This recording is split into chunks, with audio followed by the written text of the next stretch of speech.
Madam, आपका order. नव्या बहन तो। जी भैया, कौन?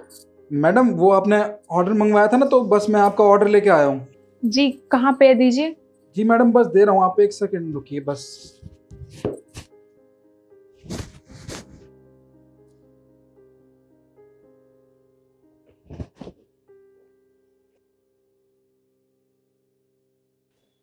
ये लीजिए मैडम ऑर्डर। जी,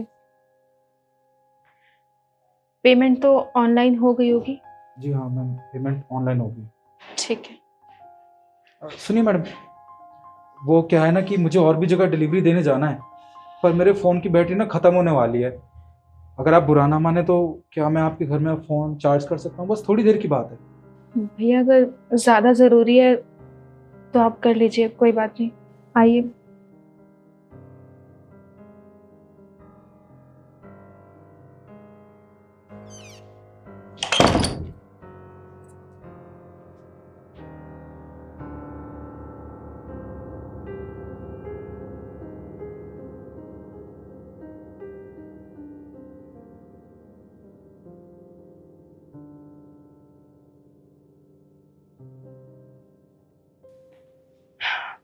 भैया, आपके लिए पानी लेके आऊँ? नहीं, कोई ज़रूरत नहीं है, थैंक यू। वैसे, अगर आप बुरा ना माने तो एक बात पूछूं? जी पूछिए। वो क्या है ना, बाहर बहुत गर्मी हो रही है और आपने अपना ये मुंह बांध रखा है, इतनी गर्मी में क्यों? वो क्या है ना, आप तो जानती हैं, हमारा काम तो पूरे दिन डिलीवरी करना होता है, बाहर धूप हो या बरसात। तो बस धूल मिट्टी धूप से बचने के लिए ना मैंने ये रुमाल पहन रखा है। चलिए, ये तो अच्छी बात है। जी, पर मैं आपसे एक बात पूछ सकता हूँ? जी, पूछिए। देखिए आपके चेहरे पे चोट के निशान, और अभी मैंने आपका हाथ भी देखा था, उस पर पट्टी बंधी हुई है। ये चोट कैसे लगी आपको? वो वो मैं काम करते वक्त ना मेरा पैर स्लिप हो गया था, तो बस चोट लग गई। देखिए, आप झूठ बोल रही हैं, मुझे पता है अच्छे से। जहाँ तक मैं जानता हूँ ना, ये गिरने के निशान नहीं है, लगता है कि किसी ने आपको पीटा है। आप मुझे बता सकती हैं? देखिए भैया, मैंने आपसे कहा ना कि ऐसा कुछ भी नहीं है, और आप ज्यादा सोच रहे हैं। मैं बस गिर गई थी, उसी की चोट है और कुछ नहीं है। देखिए, आप घबराइए मत, मुझे अपना भाई समझिए। देखिए, आप मुझे बता सकती हैं, कुछ भी बात है तो प्लीज़ बताइए, आखिरकार आपके साथ हुआ क्या?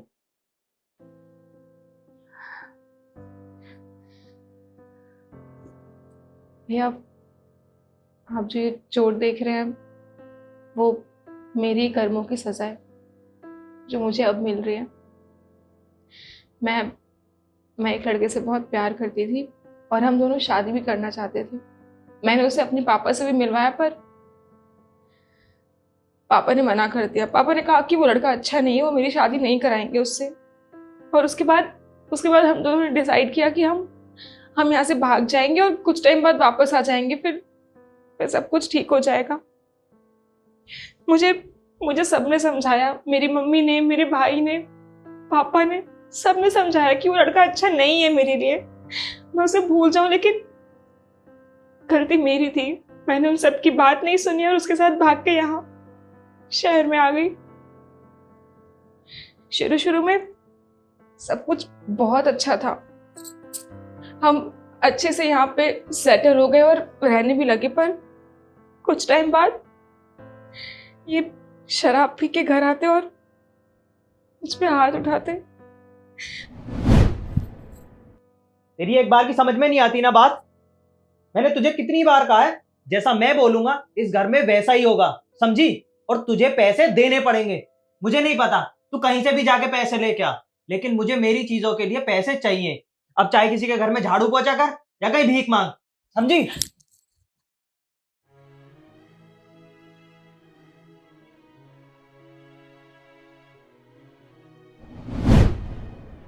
मैंने मैंने कोशिश की कि मैं इन्हें समझाऊं, इनसे पूछूं कि ये सब क्या है, पर ये मुझे हमेशा यही बोलते हैं कि तुझे नहीं रहना तो तू जा यहाँ से। पर मैं कहाँ जाती भैया? मैं अपने घर से भाग के आई हूँ, वहां तो वापस जा ही नहीं सकती थी। और मेरे पापा, वो तो मुझसे बहुत नाराज है, वो तो मेरी शक्ल भी नहीं देखना चाहते। इसलिए बस मेरे साथ जो कुछ भी हो रहा है मैं वो बर्दाश्त कर रही हूँ, क्योंकि शायद शायद मेरी किस्मत में यही लिखा है। क्या आपके साथ इतना कुछ होता रहा और आपने एक बार भी अपने घर वालों को बताना जरूरी नहीं समझा? भैया मैं किस मुंह से बताती अपने घर वालों को, क्या बोलती उनसे? जिस लड़के के लिए इतनी लड़ाई करके मैं उसके साथ भाग के यहाँ पे आई, जिससे मैं प्यार करने के बड़े बड़े दावे करती थी, उसने उसने मेरा ये हाल कर दिया। और वैसे भी मेरे यहाँ आने के बाद पापा की कितनी बेइज्जती हुई होगी। पता नहीं मम्मी ठीक भी होंगे कि नहीं, मुझे तो कुछ पता भी नहीं है। मैं किस मुंह से उनसे फोन पे बात करती, किस मुंह से कहती कि मुझे यहाँ पे आए और यहाँ से ले जाए। देखिए, आपको ऐसा नहीं करना चाहिए था। अगर आपको कोई भी तकलीफ हुई थी तो आपको अपने घर वालों को बताना चाहिए था। देखिए, बच्चे चाहे कितनी ही बड़ी गलती क्यों ना कर लें, पर माँ बाप उन्हें हमेशा माफ कर देते हैं, आज नहीं तो कल। देखिए, आप मेरी बात मानिए, आप एक काम कीजिए, आप अपने घर वालों को फोन लगाइए। नहीं भैया, मैं उन्हें फोन नहीं कर सकती। वो वैसे ही मेरी वजह से बहुत परेशान होंगे, मैं उन्हें और परेशान नहीं कर सकती। और पापा तो मेरा फोन भी नहीं उठाएंगे। क्या? देखिए, मैं आपके भाई की तरह हूँ। आप एक काम कीजिए, आप ना अपने घर वालों को फोन लगाइए।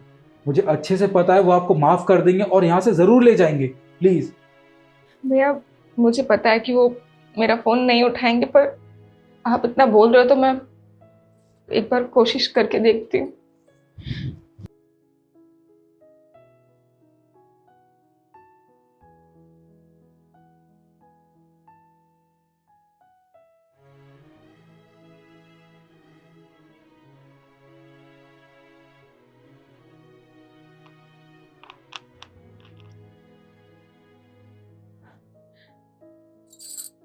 माँ, माँ, मैं नव्या बोल रही हूँ।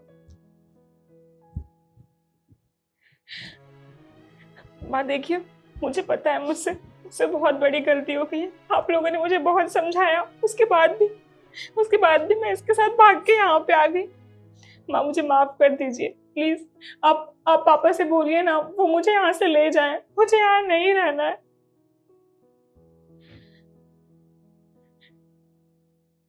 जी माँ, मैं आपको अभी एड्रेस सेंड कर रही हूँ। आप प्लीज जल्दी से भेज दीजिए पापा को। जी।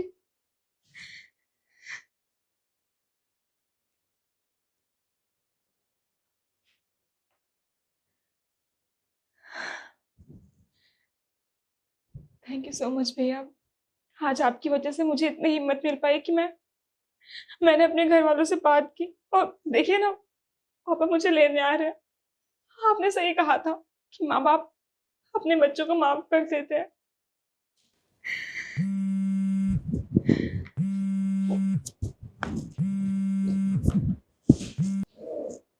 हेलो।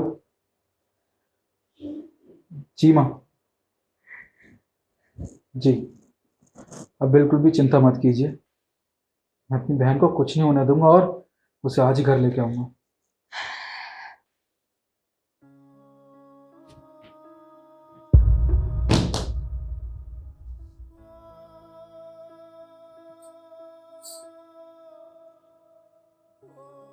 भाई,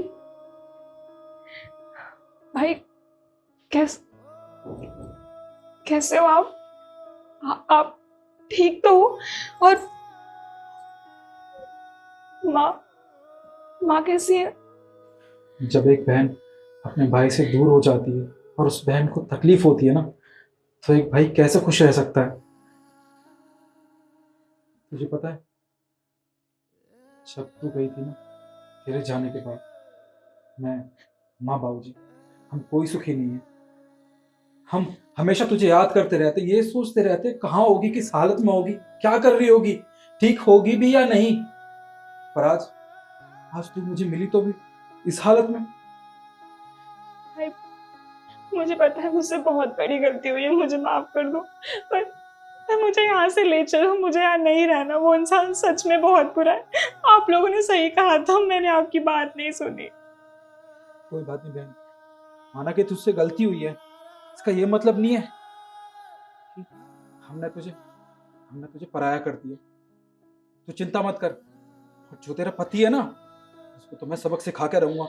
उसने आखिर मेरी बहन के साथ ये सब किया कैसे। बहन, तू तू रो मत, कुछ नहीं होगा तुझे। तेरे भाई आ गया ना, हम एक काम करते हैं, हम सबसे पहले पुलिस स्टेशन चलते हैं, तेरे पति की कंप्लेंट लिखवाने। चल।